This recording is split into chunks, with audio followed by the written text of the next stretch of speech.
Dominique Paillet, bonjour et Bonjour. bienvenue sur Radio Classique. Je rappelle que vous êtes le porte-parole de l'UMP.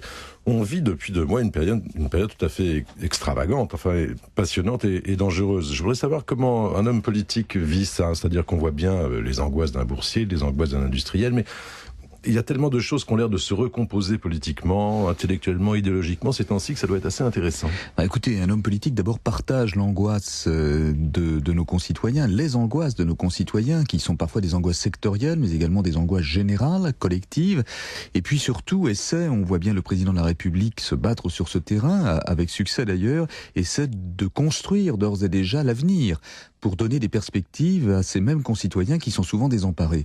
Donc c'est à la fois épuisant, mais c'est la logique du genre, et également exaltant parce qu'il faut imaginer demain. Est-ce que tout le monde comprend ça, perçoit ça au sein de l'UMP? Parce que vous avez froissé quelques plumes la semaine dernière.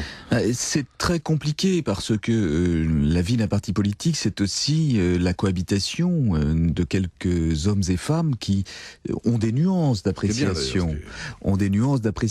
Donc, dans une période telle que celle que nous vivons, je me suis laissé aller à demander peut-être une plus grande homogénéité dans la majorité. Évidemment, ça a froissé quelques susceptibilités. Ça n'était pas fait pour cela.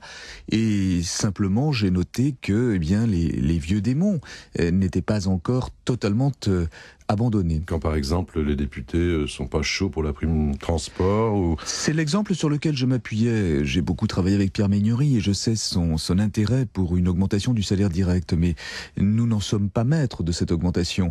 Donc aider nos concitoyens qui ont un problème de pouvoir d'achat, remplir à travers cela nos engagements, leur permettre de se déplacer plus facilement compte tenu du prix de l'essence, passe par la prime transport, laquelle avait été négociée totalement avec les syndicats. Et donc la remettre en cause, nuitamment, au détour d'un amendement dans une commission, ça n'est pas tout à fait s'inscrire dans la logique de la politique que défend le gouvernement, et c'est regrettable parce que ça brouille le message. Mais l'amendement tapis, par exemple, ça c'est différent. L'amendement tapis est effectivement un amendement à contrario. Ce que je regrette dans cette affaire, c'est qu'on ne peut pas légiférer ad hominem. Et si l'amendement tapis est réellement dirigé contre Bernard Tapie et contre lui seul, ça ne peut pas être un bon amendement. Un amendement, une loi, a une portée générale et il faut en mesurer avant de la voter tous les tenants et les aboutissants. Alors, est-ce que on regarde le président de la République un peu partout, Washington, en Asie, on sent bien que c'est un homme actif, vu les circonstances. Est-ce que vous avez le sentiment que quelque chose est en train de changer sur le plan, je parle pas du comportement, je parle de l'idéologie politique? D'abord, ce qui est en train de changer, c'est que grâce à Nicolas Sarkozy, l'Europe est redevenue un acteur majeur sur la scène internationale. Alors à la faveur d'événements dramatiques, ceux que nous vivons, mais en tout état de cause, je crois que ça sera désormais un acquis dont il faudra veiller à ne pas se départir. Et évidemment, cette crise, par ailleurs, a donné aux politiques, qui sont les seuls dont on attend qu'ils proposent un schéma d'avenir, a donné aux politiques un rôle nouveau et un rôle beaucoup plus fort. Depuis quelques années, on cantonnait le rôle de ces politiques à des domaines subalternes. Aujourd'hui, on s'appuie sur eux pour imaginer ce que pourra être demain et pour bâtir ce demain avec l'ensemble de nos concitoyens. Je ne crois pas qu'ils aient renoncé, mais c'était l'époque du marché roi, et je dois dire qu'il était très difficile de sortir de ce qui était le politiquement correct, à savoir que les politiques se mêlent de politique, c'est-à-dire aux yeux de leurs détracteurs de pas grand-chose, et l'économie fera le reste. Eh bien non, on s'aperçoit aujourd'hui que l'économie ne fait rien et ne fera rien sans le politique. Alors, tout de même, ça peut être surprenant, puisque Nicolas Sarkozy nous dit, et il le répète, et partout dans le monde, il faut refonder le capitalisme. Alors vous ajoutez sans bousiller, passez-moi l'expression, le logiciel, si j'ai bien compris l'image. Oui, Nicolas Sarkozy dit quelque chose qui est absolument incontestable, c'est que le capitalisme est sans doute le meilleur système qui puisse permettre prospérité et liberté. Pour autant, on ne doit pas le laisser fonctionner dans l'anarchie ou le déséquilibre qu'on a connu ces dernières années qui nous a conduit à la crise que nous traversons. Par conséquent, il faut le réguler, non pas le moraliser, c'est un terme qui n'a pas d'assise particulière, mais le réguler, et c'est ce à quoi il souhaite avec les autres pays du monde responsables s'employer dans les prochaines semaines.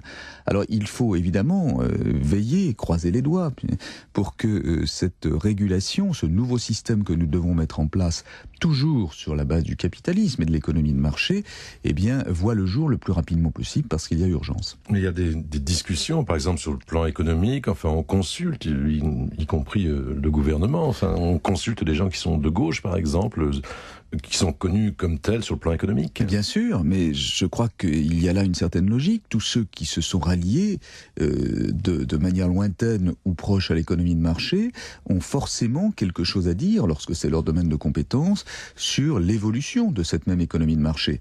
Par conséquent, il y a des gens de droite, des gens de gauche, des gens qui étaient des libéraux raisonnables, des gens qui étaient des interventionnistes étatiques, non pas forcenés mais réguliers. Tout cela est nécessaire, en tout cas les consulter, pour pouvoir essayer de se forger une opinion commune, un consensus, et encore une fois d'imaginer l'avenir. Et comment on réagit au sein de l'UMP? Je parle des militants, on comprend tout ça, on comprend cette espèce de révolution qui est en train de se produire? Ça n'était sans doute pas l'état d'esprit dans lequel étaient nos militants au moment de l'élection présidentielle. Mais les faits, si je puis dire, s'impose à tous, et le constat que la faillite, qu'on n'a pas vu véritablement venir, d'un système financier complètement délirant, le constat de cette faillite conduit l'ensemble de nos militants à comprendre la nécessité d'un interventionnisme plus fort de l'État, de l'Europe, des États en général au niveau international. Pas d'union nationale Écoutez, progressivement, il y a un consensus qui se dégage. Et bien évidemment, il y a toujours des petites phrases assassines, des critiques acides à l'encontre du chef de l'État et du gouvernement émanant des leaders socialistes, mais ils sont, jusqu'à la fin du mois de novembre, dans un combat interne. Et chacun sait, ça ne les excuse pas, mais chacun sait que ce type de combat partisan conduit toujours un peu à l'excès.